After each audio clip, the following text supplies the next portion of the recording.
Okay, so let's take a look at one of the little itty bitty things that you all love to design, right? Buttons and links, okay? So here's two different buttons, and I want you to think about it for a second. Which design is more emotionally appealing? So we're thinking about that emotional side of storytelling. I happen to like the rounded one, right? Because it's soft and juicy, looks more like a jelly bean, makes me feel happier. I love this diagram by Jishnu Hari, who sort of looks at this as like a universal attraction that we have to soft, furry things. And he asks us, which creature would you rather hug, right? A dog with radiused curves or a wolf, right, with these sharp curves. And he goes on to say that not all buttons have to be soft and curvy, right? That if you're playing an action game, maybe you want those really hard angles. And maybe a product that you're selling isn't really about being friendly or an experience that you want people to have. But thinking about that emotion is very important. And then we can think about the function of these buttons. We're going to run a little poll here and get your opinion on which of these do you think better achieves the idea of a call to action. We can think about affordances. We can think about what people are familiar with. What makes it obvious that I could click on these buttons? So is it the square corners, the rounded corners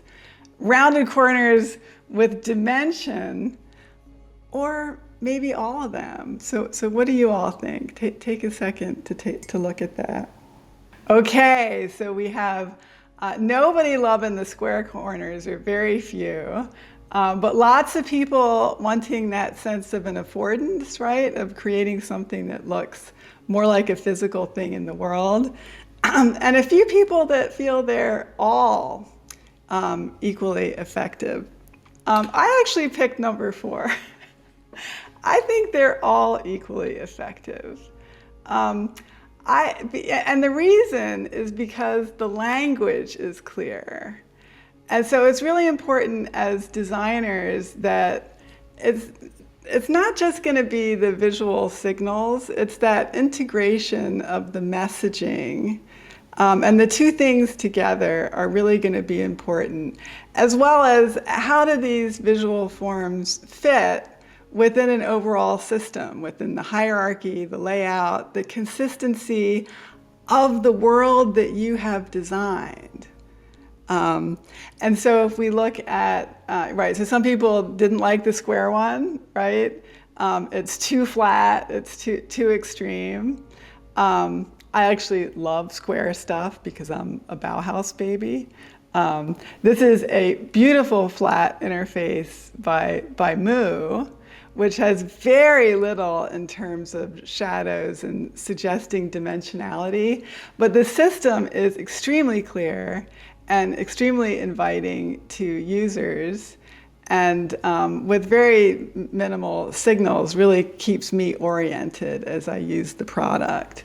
And so I really feel that any of these solutions is successful if you do it well, right? If you do it in a way that is really clear for users and consistent.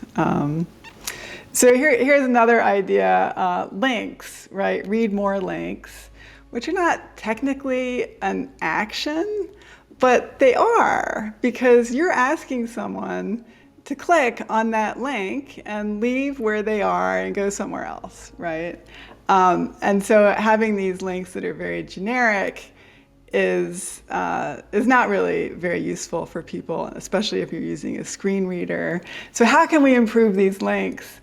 The easiest thing to do is just to get rid of read more and have that headline become the link, right? And if the headline is well written and suggests a story that I want to follow, then we're good to go, right?